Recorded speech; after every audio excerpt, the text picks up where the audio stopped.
Hello and welcome to the Broad Street Hockey Podcast. I am your host, Ryan Gilbert. Joining me, as always, is my co-host, Joe DeMarini. How are we doing today, Joe? Pretty good. Yeah, it's a Monday. The trade deadline's on Friday, so hopefully we have something exciting to talk about come the end of the week or end our next pod. But wouldn't be surprised if we don't either. Yeah, Would you it's make a Would you be making a bet that the Flyers are making a trade or not? oh, I'm not sure if I would. I gotta check. It might be available to bet on, if and Oh, if it is, you know where it would be? You know where it would be, Joe? It would where would it be be, Gilbs? at BetOnline. BetOnline Oh is the yeah. world's most trusted betting platform and your number one source for online betting in 2025. Whether you're a seasoned fan or a first-time bettor, BetOnline is your ultimate game day companion with the largest selection of odds on everything from basketball to the NHL and UFC. BetOnline continues to be your number one sports betting source. From every three-pointer to hat trick, BetOnline has you covered with odds, stats, and more for every game, every play, and every win. Bet online. The game starts here. Fantastic segue there, Joe. Appreciate that. That was good work there. But yeah, it's Monday. 4 days now. The trade deadline will have passed, and we were talking a little pre-show. Like I've talked about rumors plenty. I was on last night with Thomas and Kyle hopped on. That was great. With Jacob last week. But there's not been a lot of movement at all. Like we could go back a month in time and we would be saying the same things we're saying now. Like, yeah, there's Yeah. there's there's interest in law in maybe the Leafs. Flyers need to get a first. Risto less likely because they kind of need to fill that cap on the blue line. They love him. They'll need a bigger package, and he's probably better to trade in the offseason. Like we've been saying this for 2 months now, and like we're now 4 days away from the deadline, and things are kind of getting better because we've seen trades happen, but it's still just wait and see. Yeah, I mean, you guys have been covering the trade rumors pretty well on those other streams and podcasts, but I really don't know what the Flyers are gonna do. Like, if there's not a good offer there, they're not gonna do anything. If there's a great offer, they'll take it. And maybe they're just gonna blindside us and make a massive roster shaking trade that nobody sees coming. And that'd be cool. That's been Danny's MO. He comes out of absolutely nowhere to make, not necessarily huge moves, but yeah, Cutter Gauthier trading him away out of nowhere for Drysdale in a second. The Flames trade came out of nowhere during a game. Like we could turn out like, okay, we're sending out Cam York, Scott Laughton, and a first and a pick for a center, like to Buffalo for Tage Thompson or something. Like there could be something like or Vancouver. Like who knows? Like there could be anything coming out of any angles here. But I think the most important thing that Flyers fans need to understand is nothing needs to happen. Scott Laughton can stay till the offseason. They can trade him then. Risto, same thing. Like nothing has to happen right now. There's no Sean Walker.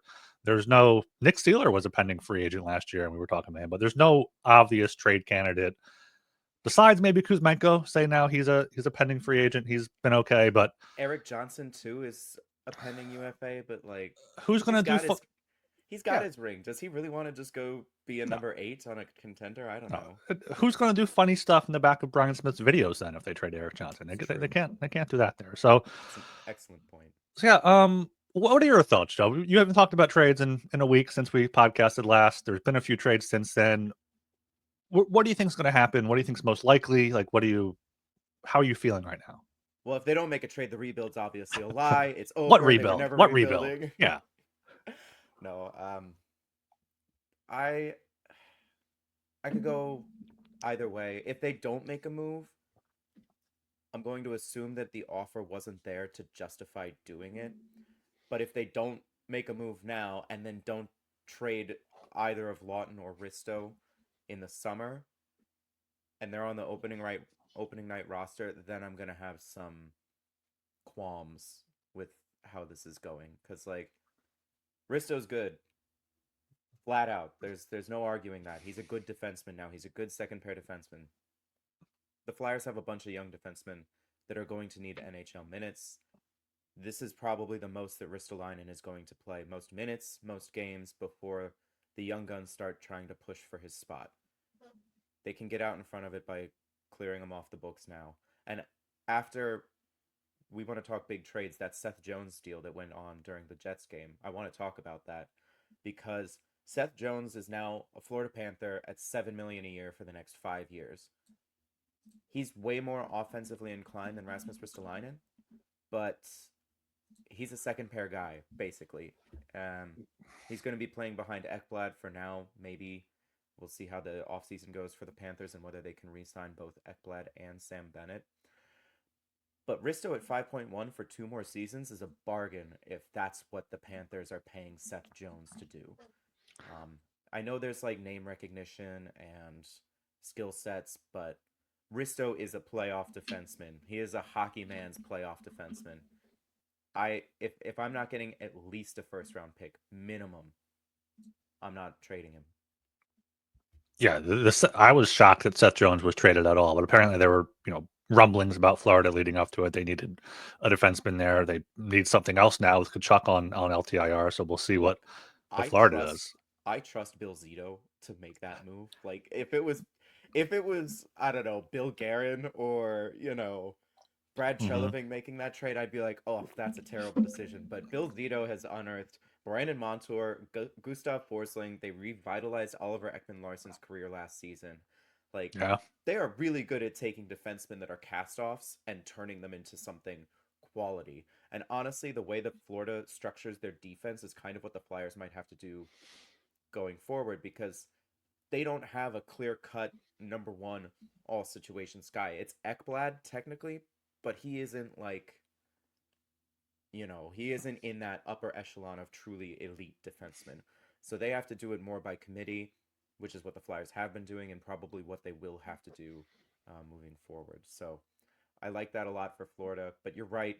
They have the cap space. They need another goalie because I don't know if Chris Dreger, Drieger, I don't know how to say his name, behind Bobrovsky probably isn't enough, especially when Bob has looked pedestrian this season. So I bet the Panthers go out, they get another goalie, and I think they probably look for maybe like a third line forward. Scott Laughton, maybe? No, Like I'm Scott joking. Laughton type. I don't think that would I don't think he's in their MO. I don't think he plays quite the style they'd be looking for. Yeah, but I mean that Seth Jones trade is almost a perfect blueprint for like a Risto trade, like a first round pick plus the Blackhawks have needed a young goalie to be their goalie of the future. Spencer Knight has been he's better than I thought. His save percentage has been over 900 in every season in the NHL. 907 this year, 901 last year. Like former first round pick. He's had I think his struggles with like the went into that counseling NHLPA thing there. So hopefully a change of scenery for the Blackhawks' sake can help him. But like I think it's worth pointing out about Spencer Knight as well. He's 23, I believe. 20. Yeah. 23. This isn't apples to apples, but Carter Hart entered the league when he was like what, 19, 20? Yeah, most And it felt goalies like don't. They don't do that. It doesn't No. happen. Spencer Knight's been in the NHL for years, so people are like, "Oh, he's washed. He's a bad prospect." He's just been around a long time. He's still a young player.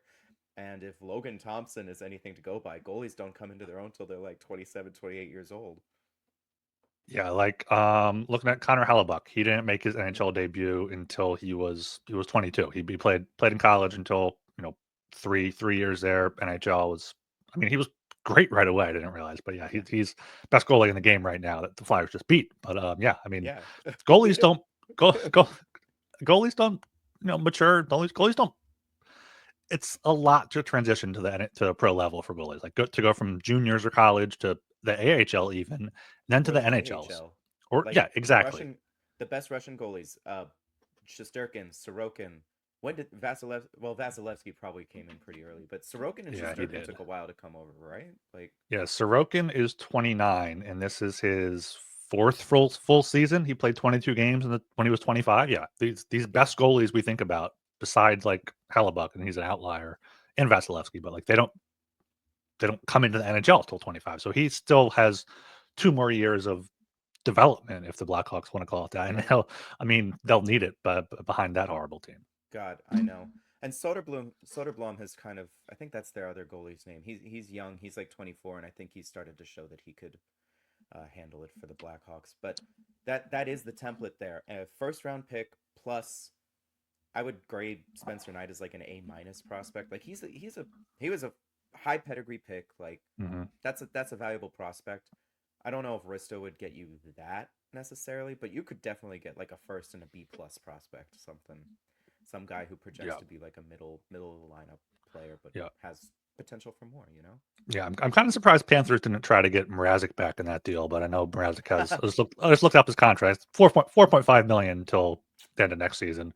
Yeah, But like, yeah, the Blackhawks got a first round pick and kind of a reclamation project a little bit, but a reclamation project with high pedigree and high potential yeah, at a position of need. So for Risto, get a first round pick, get a former first round pick that was a center, middle of the round, someone that hasn't quite gotten the chance, hasn't quite panned out, and is or someone that has panned out, and like they just have extra centers. Like that's something where yeah. that's why I think it would be an off-season move because it opens up the possibility to teams like a Minnesota, like an Ottawa, like these teams that are in the mix and have young players, like not a Buffalo, but like he's not going back to Buffalo anyway. But these No, teams that are in the mix don't want to necessarily trade a center in season, but right. in the off-season when they're looking to revamp their roster for the next season, they want that big right-handed defenseman. They don't want to shake up the chemistry that's been working for them, Mm-hmm. and also with the cap going up in the off season and a clearer picture of who's staying, who's going, what kind of contracts you might need to sign your pending free agents to, moving a Risto contract would be easier. But I this looks like a seller's market, and if the Yes. Flyers can sell, shit, man, you gotta sell. You got to sell. It's unfortunate because the Flyers don't have too many pieces to sell. Like Laughton, No, yes, sell him.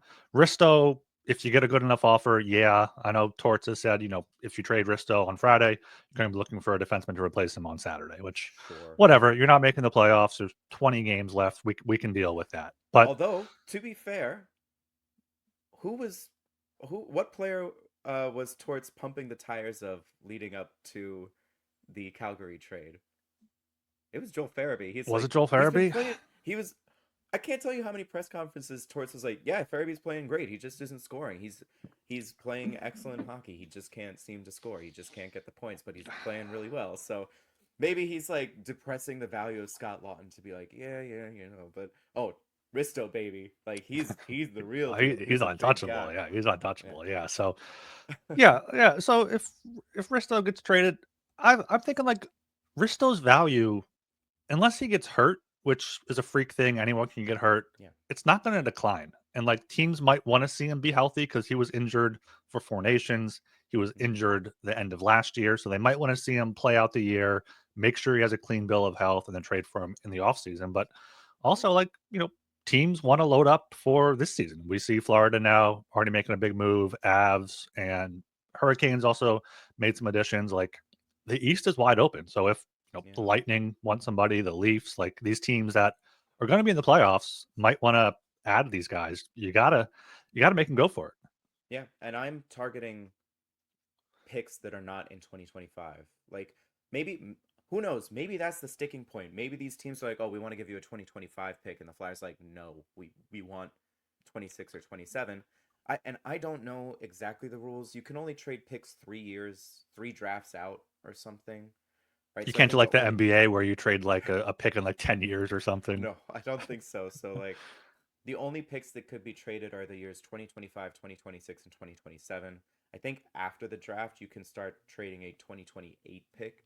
And I know this sounds ridiculous, like, well, why don't you want the sooner picks so that you can make these moves? And I'm like, well, if the Flyers are looking to contend in 2 or 3 years and they need to add either at the deadline or in the offseason, really helps to have a first round pick that isn't your own to move. Um, Yeah, like you could say, oh, well, they'll have the prospect they got with the first round pick, but that the team that you're trading with needs to like that prospect. It's like right. getting a gift card to the store. It's like, all right, hopefully this team likes this gift card, or a draft pick is just cash, or a Visa gift card you can use Yeah. anywhere. Like it's universal currency is what I draft like picks that. are. Yeah, That's like a good it's. analogy. I like But that. also, I wouldn't hate getting the 2025 one because it's another one in the first round this year. And the Flyers are going to need to trade up to get one of those top guys. They're not going to get a top Yeah. 5 pick. They're playing too well right now. They're rested. This is a Torts team. They're going to get probably pick 13 or 12 again. They're going to be right there in the middle, and then they have 7 picks in the top 50 already. Get another one. Get more bullets to either trade or use. If they sell, they might fall down a little bit earlier. No, Scott Laughton, you replace him with whoever. If they get Fraser Minton for him, put Minton in the lineup. Risto. Losing Risto would kind of be that's Torts isn't lying. Like that's a tough role to fill. No. That's a tough hole to fill. Like if you trade Risto, that is a void, like a gaping one, and there isn't just someone available to fill it. I guess you put Eric Johnson there, but like that's just a patch to get through the rest of the season. So if they do trade Risto, I wouldn't be surprised to see them start kind of not free fall, but stumble. If they trade Risto, do you feel like they would call up Emil Andre and try to, maybe break up York Sanheim and put one of them with Drysdale, one of them with Andre? I mean, they did that earlier, right? They had Sanheim move back to the left so that he could play with Drysdale, and then they had like Zamula Andre or something. I don't remember the exact configuration, but they did move Travis Sanheim back to the left to make it. Or they could keep Sanheim on the right, put Andre right there with him on the left. Yeah. Yep. Because they did that for a game or two back in November. It worked, but because the big thing here is Igor Zamula has been playing the left, but he's clearly nothing more than a third pair defenseman. And if you're going to cut it in the league, we've talked about this. If you're going to cut it in the league as a third pair defenseman, you better be able to play both sides. Mm-hmm. So moving him to the right, fine. Like they should be able to do that. I also don't know if they want to break up the Drysdale Sealer pairing with how well Drysdale playing. That could be because he knows Sealer's behind him and make the defensive plays. So that could be something where they just want to Drysdale's playing well, Sanheim, York are playing well, Zamula's playing well. Let's keep them together. Let's let them play out the final 20 games and then go to the offseason, and Risto has the same value, if not more. Yep. Yeah, I'm into that. And we'll talk about Drysdale later. But speaking of picks, I just want to touch quickly on the San Jose Sharks because everyone's like, well, they're stripping it to the studs to rebuild. And we had a bit of a chat about this in the Slack. And of the teams that are rebuilding right now, like Anaheim, Chicago, San Jose, I guess you could say like Detroit and Ottawa are coming out of their rebuilds, Columbus maybe.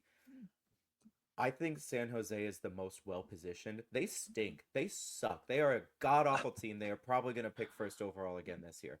But guess what? You watch them play, and they are not just rolling over in a way that the Chicago Blackhawks do. They play scrappy. So that I think they have a better, I don't want to call it culture because that's our thing here in Philadelphia, but they have a really strong baseline of what the expectations are when they step on the ice, and I like that. The second thing is, since they started their rebuild, they have acquired 4 first-round picks.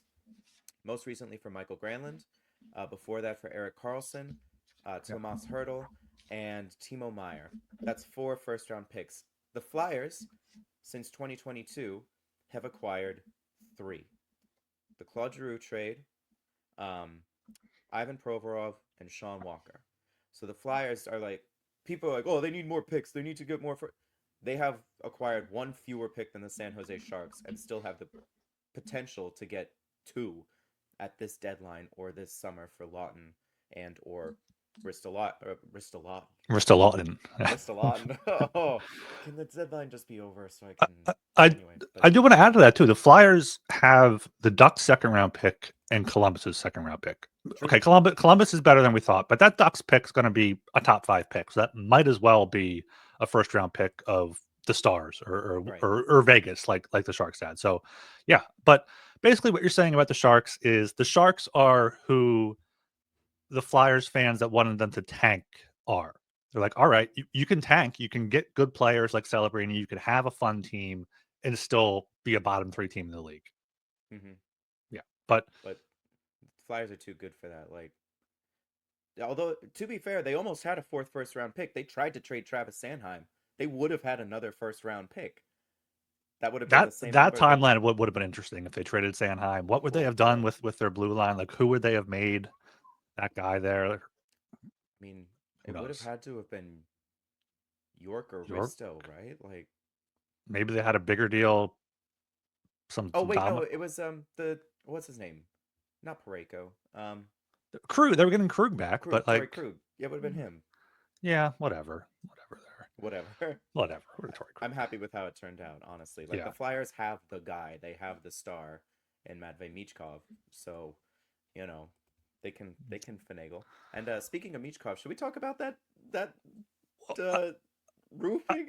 We should, but I want to talk about another trade that happened over the weekend first Oh, with Gustav Nyquist going from oh yeah, Nashville to Minnesota for a second round pick. Like, yeah. Nyquist is not that good. I know Minnesota had him before for a very short time, and Bill Guerin's very familiar with him, so that's why they got a second round pick for him. But like, teams are just throwing around second round picks. The Avs gave one up in that deal for VC and Lindgren from the Rangers, Mm-hmm. and like, should they be looking to trade Kuzmenko for a second round pick now, or like Kuzmenko for a third? Because before I was like, okay, if you can get a fourth for Kuzmenko, probably don't do it, but a third maybe. But now, like, If you all these could, playoff teams could use like a third line sniper that can play on the power play. Like, what Florida Panthers? If they give you a Panthers, second round Lightning, pick for Kuzmenko at 50%, yeah, easy. I'm all over that. I'd do that. Edmonton, Lightning's maybe. another good. Edmonton likes adding these, these Arvidsson, Skinner, all these wingers that they hope They can get stunk hot in though. the playoffs. They stunk. Skinner and Arvidsson have not been what they They've want. not been good. So maybe they want Kuzmenko. So I think the Flyers would have to take something back in that case. The Lightning do have 2 second round picks this year. That's true. I'd be targeting for like the next couple years though. Again, I know it'd be fun to make like 10 picks in the first 2 rounds, but I'd rather diversify the But assets a bit. well, yeah, because next year the Flyers have their own first, their own second. They just have all their own picks except a fifth, and that's it. No one else's Yeah. picks. I think maybe one of these can move down. No, just top 10 protected for Edmonton. So yeah, they don't have picks for next year. So that's probably why they're focusing on it. But also, it seems like teams are hugging those. They're doing draft pick hugging for the 2026 draft. Before we move off trades here, you Yeah. are Mr. No Retention.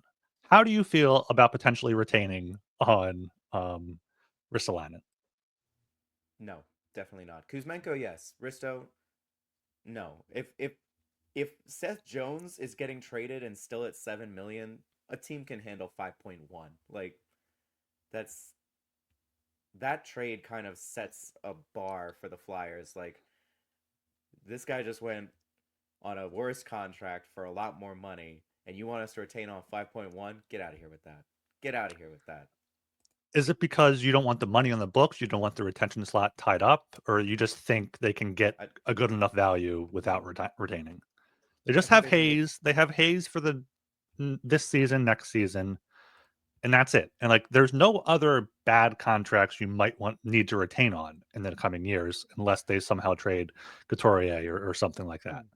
I mean, I'd rather keep the flexibility, and I think Risto has shown that he is worth 5.1 million. Like He has, maybe yeah. it's like maybe it's 4.8, but I'm not retaining 300,000 just to get him to that level, you know. But I think if you want Risto, you got to take the whole contract because he's shown that he is worth it. Yeah, if a team wants him, like, sure, maybe take back a pending free agent. That's to make Yeah, the salaries work, but sure. you're saying don't retain there. I, No retention. Like you just brought up Edmonton as a landing spot for Kuzmenko. I would take oh, Jeff Skinner has a full NMC, so I can't really do that. But yeah, yeah, that doesn't really work. And Arvidsson too. Jesus Christ, that what came the out today hell? that Arvidsson has an NMC. What the hell is Stan Bowman doing? Man, fuck Who the who knows Oilers. what has Stan Bowman been doing? Just turning a blind eye to everything over the past Yeah, 15 years. and then just tore the Yeah, Blackhawks apart. Yeah, yeah. no, this Edmonton has no flexibility really. no. Good No. job. Fuck you guys. I don't like the Oilers anyway. Yeah. Um, so yeah, I don't think there's any way the Flyers get a trade done there because they don't have any way to make it happen. No.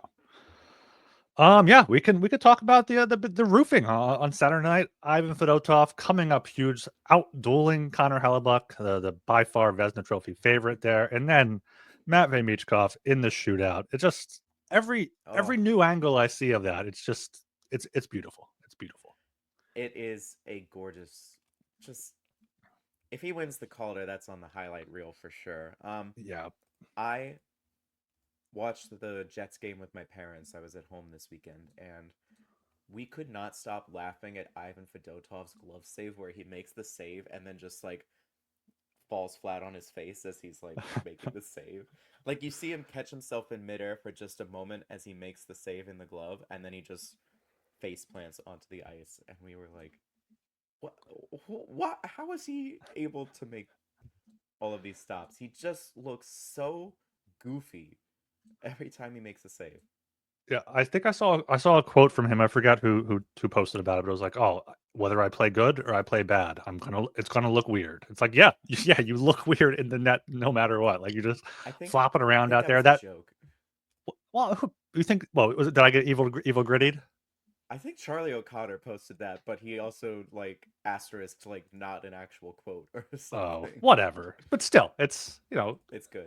Russian Belarusian goalies are pretty weird, and yeah, that blocker save he had, I think in overtime to keep the game alive. Just he's been good. He's been how about that glove save by Noah Cates?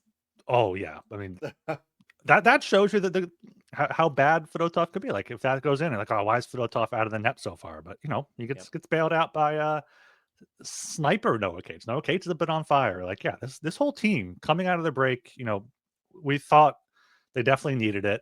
We know this is a Torch team. They have good endurance, they have good speed and whatnot, and they're showing it. Like it sucks they lost in overtime to the Penguins, depending how you want to look at it. Yeah, no, losses to the Penguins always suck. But what, 5-game point streak now or whatever? Michkov is looking insane, kind of right back in the Calder Trophy race. Like this is more fun than watching the Sharks. It is.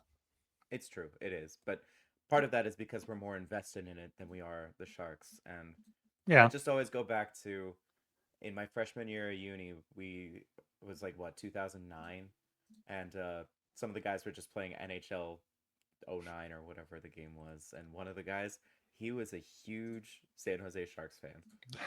I have no idea why, but he had some just diamond quotes like Sharks hockey is losing hockey, and Russian goalies are made of Swiss cheese, and here comes Big Dan Boyle. Like, I don't know, man. This was remember 2009. This was before like Bobrovsky and all of these Russian goalies took the U.S. by storm. So yeah, it was topical back then. Yeah, different times.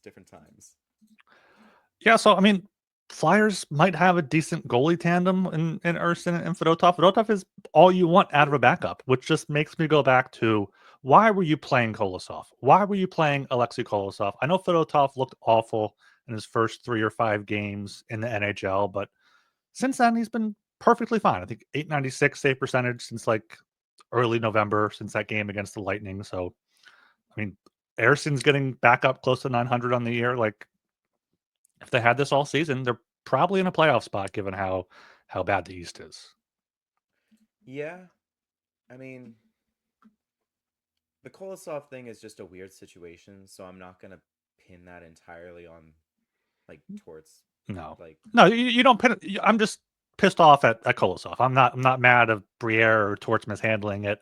They did what they had to do. It's all right, let's see what you got. This season doesn't actually matter. If you're good, great. If you're bad, see ya. And he's been bad. Yeah, I'm very over the Kolosov drama. Yeah. So that was the Jets. The back-to-back against the Pens, or home and home, excuse me. Yeah, 2 different things. First one, that was a lot of fun. Second one, that was not so much fun. Not as much fun there. I really wish the games were reversed, where the home game was second, because like the Flyers were just dominating the Penguins. The Penguins looked awful, and like if it was the second straight game, maybe there'd be more physicality, more fighting, more animosity in the stands. But like it didn't seem like a Flyers Penguins game. Like the Flyers went up early, Penguins came back with the one goal from Tomasino, who the Flyers should have traded for. And then the Flyers just poured it on there with Bobby Brink having 4 points. Like the third period, it was just like, all right, running out the clock here, but it should have been. Should got some Crosby Sucks chance in there. Should have got some good stuff in there. But a big win followed by, as you said, up 3-0. The gets pulled. Flyers start turning the puck over, and the Penguins take over. Yeah. And then Michkov had that disastrous overtime shift that led to the game-winning goal from one Gino Malkin. Yeah. He had a bad shift in overtime on Saturday too against Winnipeg, but that's apparently that's they were working on a 3-on-3 at practice today. So because the past 2 overtime games they have not looked competent at it. So good. Apparently teams don't usually practice 3-on-3, but the Flyers have been so shaky at it that they are doing that now. Yeah, and I feel like they've had a lot of overtime games compared to teams across the league, so it doesn't hurt to practice it a bit more. But also just look at what your opposition is doing. Hold onto the puck until you get a good chance. Don't throw it into space where no one's at. Don't regroup if you have to, because I don't know. Yes, exactly. Regroup. Don't be a hero. Yes. It is a possession game. Don't be a hero and try and win the game, but lose possession, because then you're screwed. Because then you're stuck on the ice for another minute and a half. You get gassed, and that's how you get scored on. Yeah, watching the Jets on Saturday, I was just like, that was the first time I was like, we really need like a shot clock or something, because they had the puck for like 2 or 3 minutes straight and had maybe 2 shots. Like they need to do something where I don't know, you can only have half court violation like twice. The third time like is an icing against you or something. There, I don't know, something to make it back to what it was supposed to be, where it was exciting back and forth and not just possession game. I'd like the 3-2-1 point system as well. Well, that too, yeah. That would help a lot. On regulation, right? So that you're not playing to get to overtime. Yeah, but that would, the parity in the league wouldn't be there with all these bad teams getting loser points. So all these teams wouldn't be into it till the trade deadline. So then it would trickle down with coverage and whatnot. But yeah, for better hockey, yeah. Flyers would also be way lower in the standings if it was that way, just because they have a league leading number of overtime games. I think it's 12 or something, or 13 maybe. I don't remember the exact numbers. Well, looking at regulation wins, the Flyers have the 4th fewest with 17. The Sharks have 11. The Penguins and Blackhawks each have 16, and the Flyers have 17. So 10 wins, or 6 wins in overtime, 4 wins in a shootout. So I mean, well, that's 10. 10 out of losses. 8 overtime losses as well. Not sure how many. Yeah, so 18. 18 overtime games. Oh God, that's tied with the Penguins for the most. Then you got Utah and Vancouver at 17. Yeah, so 18 out of. I mean, it's not quite a third. They've played more than 54 games, but it could get there. It could get there by the end of the year. Real murderer's row of contending teams right there. Yeah, Pens, the Flyers, the Utah Mammoth, and the Canucks. Was that the other team you said? Canucks. If the Canucks were half decent in overtime, they'd be in a playoff spot. But I mean, they're a complete mess. If the Canucks were half decent, full stop, they'd be in a playoff spot. Cool. All right. Do we talk Jamie Drysdale now? Let's go Jamie Drysdale, because he's been incredibly impressive. He had a short stretch after the Ducks game where he got a lot of confidence, and then seemed to lose it a bit. Up and down type of player here, but since the break, I mean, it's not just the offense, it's the defense, it's a transitional play in the neutral zone. Like he's been a legitimately good defenseman. Yeah, he has 2. Let me double check. 2 points in the 4 games since the break. Yeah, I've been a Drysdale defender more than I think others have. I wrote an article for Broad Street Hockey back in January. Please subscribe and read. About the night and day difference between before he got injured in November and after. And it has just continued in that direction, where his play has improved markedly since returning.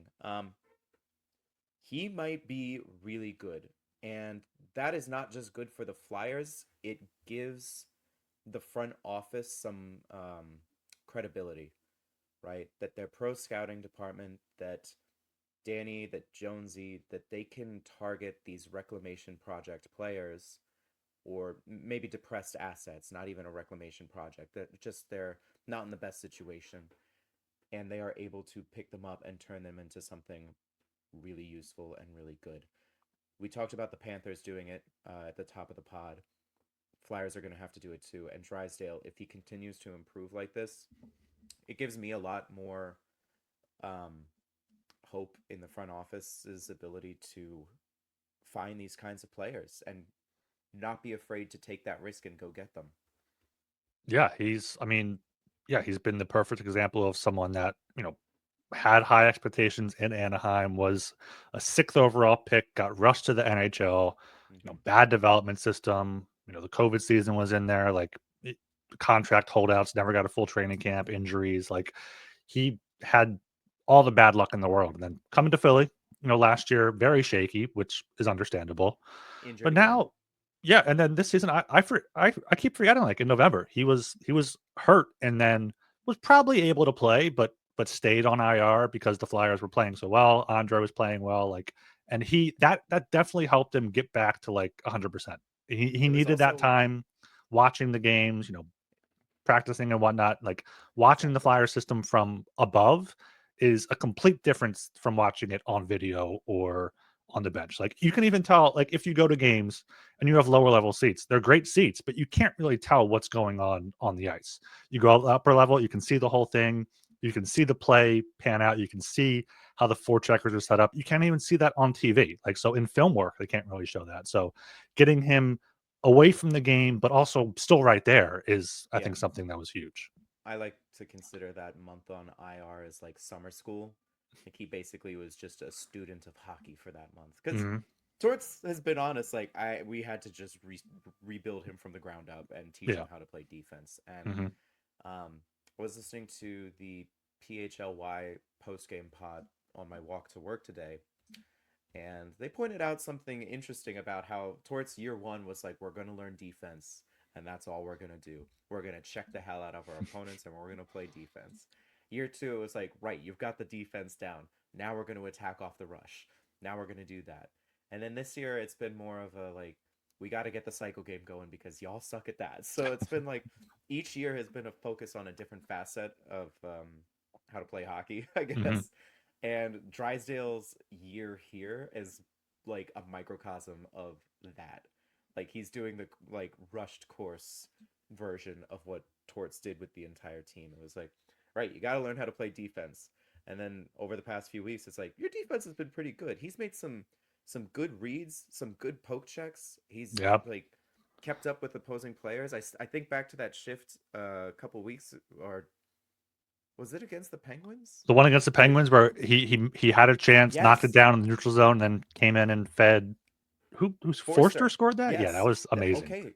We haven't talked since that. Holy No. shit. That shift was incredible. He makes the outlet pass, gets up ice, takes a shot, whiffs completely, gets back, breaks up the opposing rush, gets back up ice, and then finds Tyson Forster for a goal.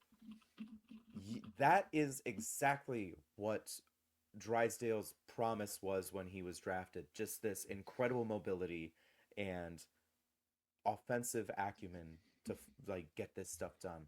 And we've seen two times in the past week him able to do that. He's still making mistakes. Like that's kind of part of his game for now, but boy, you see those flashes and you're like, "Oh, right. This is what we're working That's towards." that's what And he can do. Yeah. that's what he can do. And to see it twice in a week, I think he's going to have a real strong end to the season and I'm still thinking he's got more to give. I don't think he's going to be like Kale McCarr or anything like that, but I Well, do think no. There's only one Kale McCarr. there's only one. And that's actually a pretty He good could he could be segue into he could be Q1. like an Adam Fox type or something like that. Not necessarily a top. Did Fox win the Norris once though? He may have, but important to remember also. I didn't remember till now. Drysdale underwent significant injury, core muscle injury in the offseason. So he's still coming off of that, like early in the Yeah. year. And that transitional play, you need good core muscles to do that. Like if you're feeling it in the ab, you're feeling it there, you're not going to be able to do what he do. He's stopped on a dime and transitioned forward. So, Yeah. and he's now only played 73 games with the Flyers, not even a full season. He's at 196 for his career. You keep bringing up, I forget who said it, like you got to play 200 games until you can officially, or maybe 150 until you can officially like evaluate a defenseman. And I mean, he's not even to one full season with the Flyers. So this is Right. just very early on in his development. And I go back to Risto, and I'm like, it took about 100 games to see the fruits of Bradshaw towards his labor Mm-hmm. with Rasmus Ristolainen, and I'm gonna give him 100. Drysdale basically 100 games, and I'm not even starting from when he joined the Flyers last January Yeah. because he was just off of injury. He was injured again. This season fell off the rails. Like, you know what? That was just the acclimation period Mm-hmm. from game 1 of this season to game 100 under Torts and Shaw. That's kind of where I'm like, once he gets there, I'm going to be like, okay, this is probably the player he's going to be. Yeah, and before we transition into the next thing on the thing, you brought up a good comparison to a forward earlier today. You were Oh, I messaging me did, about. didn't I? Yes. Oh boy, I've been mulling it over in my head the past week that Jamie Drysdale is the blue line version of Owen Tippett, because Owen Tippett, I'm a fan. I like Owen Tippett a lot, but and you know, you'll get a stretch of like 5 or 6 games out of 10 where he looks like the greatest player in the NHL. He's flying, he's checking, he's scoring. Like you're like, oh my god, how did the Panthers let this guy go? And then 3 games out of 10, you're like, was Owen Tippett on the ice today? Like you just have, he just disappears or he makes tremendous mistakes, and you're like, oh right, that's why, that's the risk in his game. He's a no doubt middle six winger. He's probably a top 6 Yeah, winger. I would say he's top 6 winger. He just Say he needs a center. He needs another winger. But yeah, he's a top 6 winger. I would say. he just can't drive his own line. That's kind Yes. of like the thing, Yeah. right? I wonder if Jamie Drysdale is just going to be the top 4 defenseman version of that, where like 5 or 6 games out of 10, you're like, whoa, Jamie Drysdale looks like Kale McCarr out there, and then in 3 games, you're like, is that Tony D'Angelo? Like, it's just going to be this high variance of like, oh man, and you know, you could do a lot worse for a top Hmm. 4 defenseman. Yeah. You take the risk that he'll be good more often than he's not, because when he's Yeah. good, he's really good. So, Hmm. you know, we'll see how the rest of the year goes on that front. Yeah, I think the one good thing about Tippett is like when he's not playing well, he's not making these huge mistakes very often. So if Drysdale can be similar to that, where every few games he makes this amazing play to generate a chance or generate a goal, and then the other games he's just you don't notice him. That's fine for defensemen. It's like, all right, he's playing how you want an average defenseman to play. You just don't want him, having bad gap control or going for a bad poke check or check. But I haven't seen much of that, and yeah, I mean, I think Steelers not the ideal partner for him next year and 2 years, but for now, while he's still kind of learning that game, having the rushed tort school or whatever you want to call it, like I think that's a good spot for him. Absolutely. Um, Yeah, should we talk about a little bit of a hot button topic here with number 1 defenseman, number 1 center? we should, and I want to make sure this isn't just Flyers fans. This is just No. hockey fans in general. Like Yes. you say, oh, this team needs a 1C, or this team needs a number one defenseman. It's like, and then you look at how many of those guys you can find around the league. There's not 30. There's not 30 of them. Sometimes there's not even 20 of them. Like if you go by points, if you go by time on ice, whatever. Like there are of either people need to be more open to how many players you fit that category, or say, okay, a 1C is a potential Hart candidate, or a 1D is a potential Norris candidate. Like, Right. because yeah, the Flyers need a 1C, but they don't necessarily need Connor McDavid. They could get Right. like a Sebastian Aho or like a Dylan Larkin's technically a 1C on his team. Like He's good too. I'm a he's huge fine, Dylan yeah. Larkin fan. Yeah, like you don't need these perennial Hart Trophy candidates. You just need someone who's going to be a solid number one center with 2 good wingers and have depth there as well. You don't need to be top heavy. Right. Like we need to delineate between what is technically a 1C or a 1D and who is a future Hall of Famer. Like we've kind of gotten addled. Our minds have been kind of addled by recent cup winners. Like you look at the Lightning and you're like, 1D Victor Hedman. Hmm. He's a Hall of Fame defenseman. The Penguins, Sidney Crosby is going in the Hall of Fame, and he's also just a generationally talented player.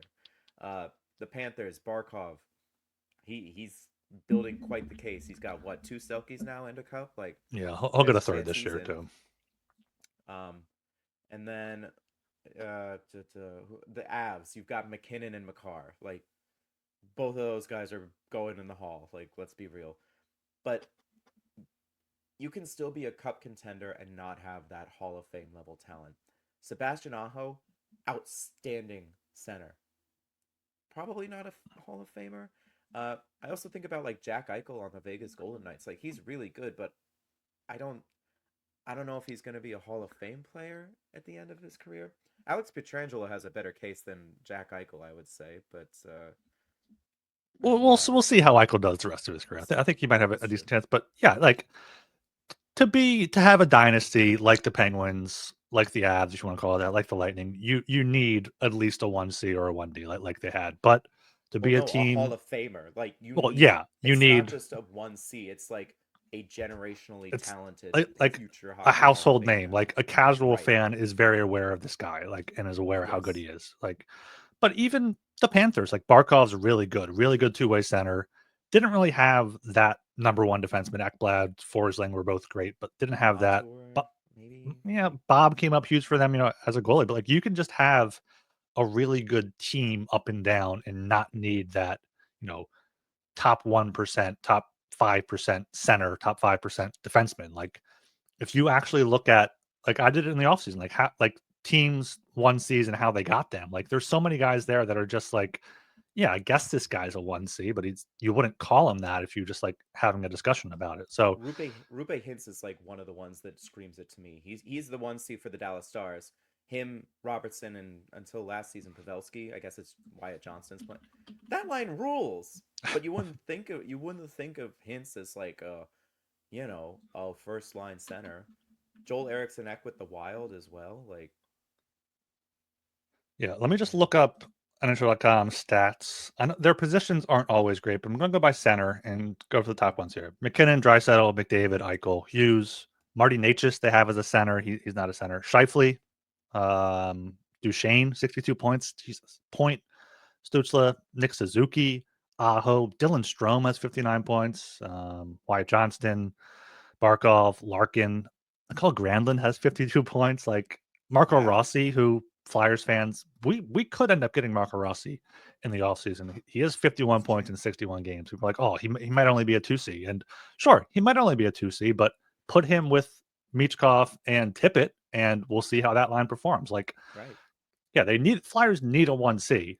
If you want to be a Stanley Cup contender every season and win multiple, maybe you need one of those top five guys. But I mean, McKinnon has one cup, Draisaitl, McDavid, nothing. Eichel one. Jack Hughes does not look like a big game player at all. Like Yeah.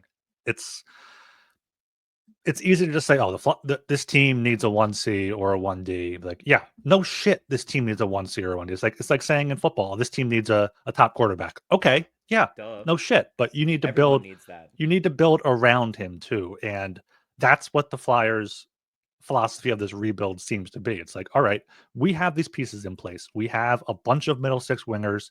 We have some bottom six centers, and we have these future assets to either draft centers and hope that one of them becomes a 1C or use them to trade for a 1C, like a Rossi, like a Wyatt Johnston, who I saw today got offered an 8-year contract. And I don't know if he turned it down. I forget what I read exactly, but didn't sign it at the very Didn't. least. So Mm-mm. 8 by 8, I think it was. that's not nearly enough for Wyatt Johnson, I don't think. Mm-mm. So Mm-mm. yeah, the Flyers are building the foundation and then adding the stars rather than what Chicago is doing, where they got Bedard, but he has no consistent line mates. He has no consistent strong player around him, and it's just No, falling. They need to tear it down more before they build it up there, and they're doing that with the Jones trade. that's actually something else that's come up for me recently. Is everybody likes to point to Colorado and Tampa and the Penguins for like, oh look, they tanked and stripped it to the studs and they got their top picks and built. They didn't so blatantly tank in the way that the Blackhawks have. Like those teams or the Leafs when they got Austin Matthews, Mm-hmm. those teams just stunk. They were bad and they were unable to get better. Like they weren't just Buffalo did it. I'll say Buffalo stripped themselves to the studs to tank for picks, but these other teams that people point to, I'm like, they didn't so aggressively rip it all apart to build it back up. Like the Avs, everyone's like, yeah, that's how they got Makar. I'm like, they stumbled ass backwards into Kale Makar. They were Mm-hmm. supposed to be good. They had Gabe Landeskog, Nathan McKinnon, and Mikko Rantanen, and still finished absolutely abysmally that season. Sometimes shit happens, and you luck into a generational player at the top of the draft. But that is not like like a way to build a team that works. We haven't seen it work in the way that Chicago and Buffalo have attempted to do it. Even like Edmonton, yeah, they got Drysdale, they got McDavid back-to-back drafts, but before that, Nugent Hopkins, he's stuck around. Good for him. Nail Yakupov, awful.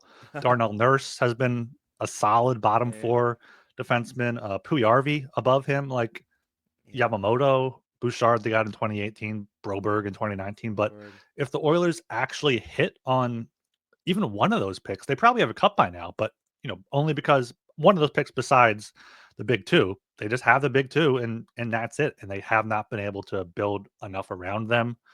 Obviously they can carry them to a cup final. Maybe we'll see what they do this year, but it's not like they're far and away the Stanley Cup favorites because they have two of the top five players in the world, maybe two of the top three. Yeah. I mean, their roster is deeply flawed behind them. Yeah. That's another enormous issue there. You also look at some of the baffling trades they made, like Taylor Hall for Adam Larson. Trade is 1-for-1. Yeah.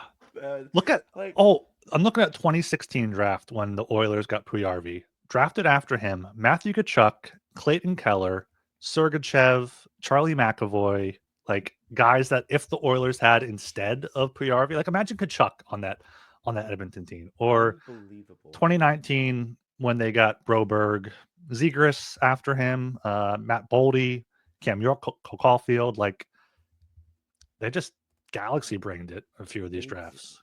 they did, and I mean, to be fair, the Flyers might have galaxy brained the Jet Luchenko pick. We'll have to see how that turns out, but over I, Booyum, well, that's really what it comes down to. I saw a post last night after Wyatt Johnston's hat trick. It was like, oh, a reminder that the Stars traded down to get Wyatt Johnston in that That's draft. true. So it doesn't always hurt to trade down for a center.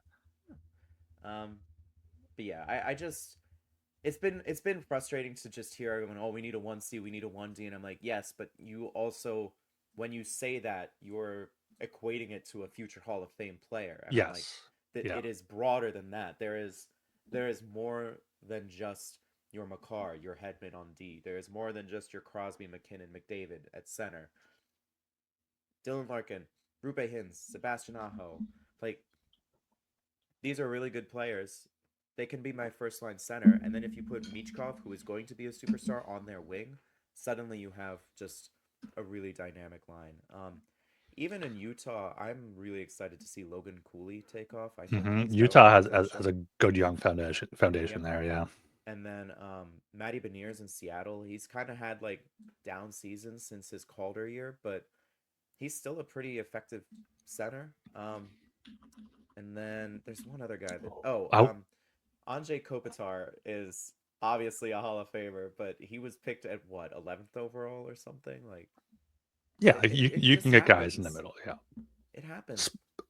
I would love to somehow see the Flyers get Matty Beniers or Shane Wright out of Seattle. Like maybe Seattle wants a veteran presence or something like a guy like that is what I mean when like Yeah. the Panthers gave up Spencer Knight. Like a guy like that where I mentioned last night Kirby Doc maybe from Montreal who's already got traded from Okay. Chicago. I think he has a knee injury now that ended the year, which not great, but like that him.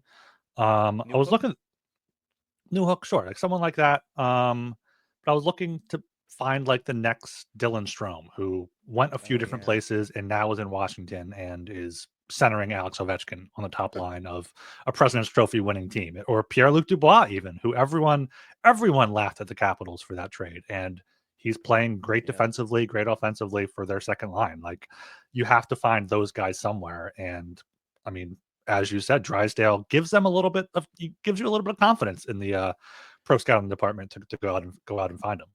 Yeah, they might be able to do it, and it helps because, excuse me, Flyers have Bob Murray in their front office.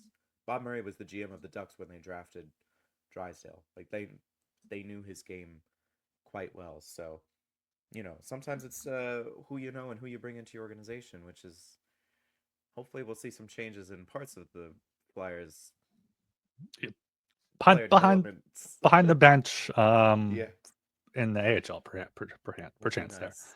But while we're discussing people talking about 1C and 1D or whatever, I don't like to shame fans very often. I feel like everyone can have their own way of being fans, but ahead of the trade deadline, where people are already getting mad at Briere for doing nothing or doing something but not getting enough, like, these people just talk in circles from different arguments. If they bring up an argument and you answer it, they just go to something else that, like, they don't have anything to stand by. It's just like, okay, we're being negative. Yeah, the Flyers haven't won a Stanley Cup in 50 years. The Hextall era was awful. The Fletcher era was awful. But I understand it's frustrating as a fan to see your team go through the same thing, see your franchise go through the same thing over and over here. But Briere hasn't done anything yet to show that it's not a rebuild. It is a rebuild. Yeah. It's just they didn't tear everything down. They didn't trade Konechny. They didn't trade Sanheim, even though they tried to. They didn't trade Laughton. They didn't trade, I mean, whoever else here you want to say to get the top picks. They're rebuilding. They're rebuilding. They have a clear path. Mm-hmm. It's working right now. We're seeing these younger players come up and play well and play better than we thought already. And you see the culture. You see the guys come in there. They lost Frost and Farabee. We thought that might be a big issue, but Kuzmenko's come in, providing some vibes. They're still rocking on the bench. They're still rocking in the locker room. So, just have, I know it's been 30 years, 50 years, whatever, 15 years since an exciting Flyers team, but like, this really does seem like the Flyers are on a good path to compete in the next near future. You brought up a really good point there. The young players are performing. Who won that game against the league-leading Winnipeg Jets? Jamie Drysdale, who is 22, about to turn 23, scored the only goal in regulation. Mm-hmm. Who was the only player to score in the shootout? Matvei Michkov. This is not Sanheim, Konechny, Laughton, and Couturier willing this team to win. It is the younger players who are driving this success, and that is exactly what you want to see. The Forrester-Cates Brink line has been unreal. Those guys, Cates is the oldest one, and it's because he just turned 26. Like, this, yes, they're winning. Maybe that hurts their draft chances, but they're not winning because of these veteran stars who are pushing them to do it. It's the young guys who are stepping up and scoring when they need to. So that's an important. If you just look at the box score, you're like, oh, they keep winning. That's so annoying. But if you look at who's scoring, you're like, these are the kids that you want to see scoring. Yeah, and Noah Cates had that great assist on the Drysdale goal, the great pass there, and Konechny only has 2 points since the Four Nations break on 18 goals. So you're seeing, I mean, we saw the Michkov Tippett line go off against Edmonton. We saw the Cates line go off against Pittsburgh. We saw a few different scores in Pittsburgh. So yeah, it's, this team is grinding out wins. This team is, it's really what you want to see. Sure, you want to see them tank. You want to see that. You don't want to see them tank, but you want to see them get the better draft picks, to have a better chance at them. But I feel like the Flyers front office has been clear about their philosophy here, and so far they're following it pretty nicely. They're executing the plan they said they were going to execute. Speaking of drafting, do you want to do a tankathon roll before we do our game predictions? Let's do a tankathon here. I think there's still like 8th best odds, right? Like, they are still the 8th best. Thank you, Penguins, for going to overtime against the Bruins. Present yesterday. Share screen tankathon. Share. Pull it up. There we go. Sim lottery. Flyers are in 8th. Yes. Here we At go. this rate, the Flyers could win out and still be a top 10 pick. Yeah. Yes. All right. Chicago gets 1. San Jose gets 2. I mean, they just flip flop at the top, and then everyone else stays the same. Flyers 8. We're Colorado's 21 right now, and Edmonton's 25. So I live with that. Yeah, it's fine. I think there's a decent group of guys there, and maybe someone will fall down, or Flyers can use one of their picks to trade up. Love it. All right. The schedule, it's a 4-game week, Gilbs. There's 4 of them this week. You have a road game here, but after. Yeah, it's a big 7-game homestand here for the Flyers coming up. Oh wait, is that not a road game? No, it's not. Back-to-back home games. Just back-to-back home matinees this weekend against the Kraken and Devils. Oh, whoops. But yeah, things start off on Tuesday night with the Flames coming to Philadelphia. Of course, Joel Farabee and Morgan Frost coming back. The Flames are kind of in the playoff race, but they're falling out of it pretty quickly. So, what do you think there?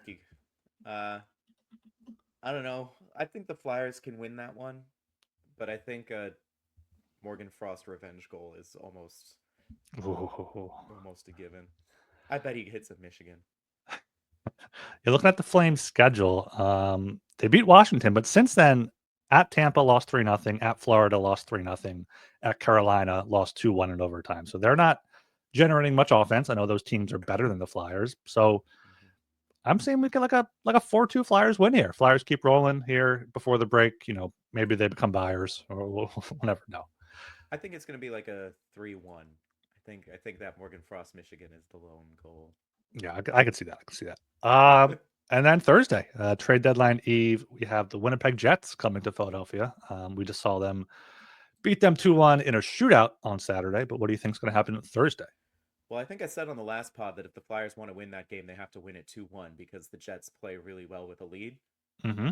That's exactly what they did. They went out and they won it 2-1. I think they have to do the same thing. I am a little concerned, though, that the Jets are going to add by Thursday and might be better than the team that we faced. And there's also the chance that maybe it's a Flyer that ends up on the Jets. Can you imagine that? They trade a Flyer. He doesn't even have to leave. He just shows up to the Wells Fargo Center for his first game with his new team. That'd be wild. I think the Jets get this one. It's probably going to be like 4-2 Jets. I don't think they'll underestimate the Flyers, and I think they might make a move and end up better than we expected.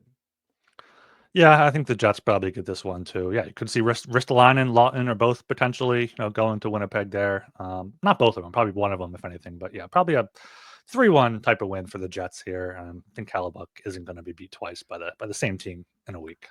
Nope, unless it's do they have a back-to-back? They do not. Oh, it's the first half of a back-to-back. They play the Devils on Friday, so maybe we'll see Comrie possibly. He's been good too though. He's been decent. He's been okay. The Jets don't play. Yeah, he's been all right. I wonder if we get Comrie, maybe we got a chance. If we get Hellebuyck, although the Flyers seem to have Hellebuck's number, they seem to do pretty well against him. But yeah, they beat the Jets last year in February. I think it was like 4-1 or something. That game, right? Did he? I don't remember. I think he did. Cam. He's on Tampa, right? He's on Tampa, yeah. And then after the deadline on Saturday, Flyers host the Kraken at 12:30. Early one there for the Marvel game there. I think the Flyers get this one pretty easily. Like a 5-2 type of win. Like the Flyers have been high scoring in a few of these afternoon games, especially at home against Edmonton, the one in Minnesota back early in the year. So I think the Flyers get this one 5-2. I'll say. So let me double check if that's a back-to-back for the Kraken, because if I'm remembering correctly, they recently recalled Philip Grubauer from the AHL. It is the first half of a back-to-back. So, and they've got the Capitals on Sunday. If we get Grubauer, I think we could do like a 7-1. Like I think the Flyers could put 7 on Grubauer without any kind of issue. If they get Joey Daccord, it'll probably be more like a 5-2 something, 4-2. Yeah, Deccord's good. Deccord's been real solid for them. Yeah. But if we get Grubauer, light him up, boys. And yeah, final game of the week will be on Sunday, a back-to-back for the Flyers at home against the Devils. I believe that is also at 1 p.m. Devils do not play Saturday, so Devils rest advantage. Jack Hughes might be out a while. He took a scary fall into the boards on Sunday night. Apparently, Luke Hughes was pretty emotional about it there, so that would be tough for them. Maybe good for the Flyers, but back to back, I still think's pretty tough against the Devils. Maybe Markstrom's back too. Is he back? He is. I saw he was skating. Okay, he's back. So yeah, probably like a 3-1 loss there.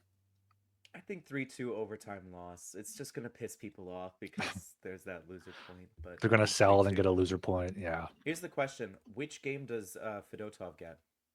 Because it's a back-to-back for the Flyers. Probably Seattle.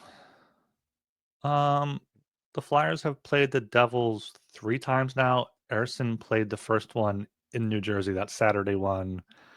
Ersson played the second one at home. That was a win. And then Ersson also started the third one before Fedotov came in. So yeah, maybe you give Fedotov the first game against Seattle. Against the Kraken, I could see that happening. Yeah. Keeps Ersson more rested because they gave him the night off against Winnipeg. Like Kolosov was the backup for that game. So yeah, I wonder if they'd maybe do that again.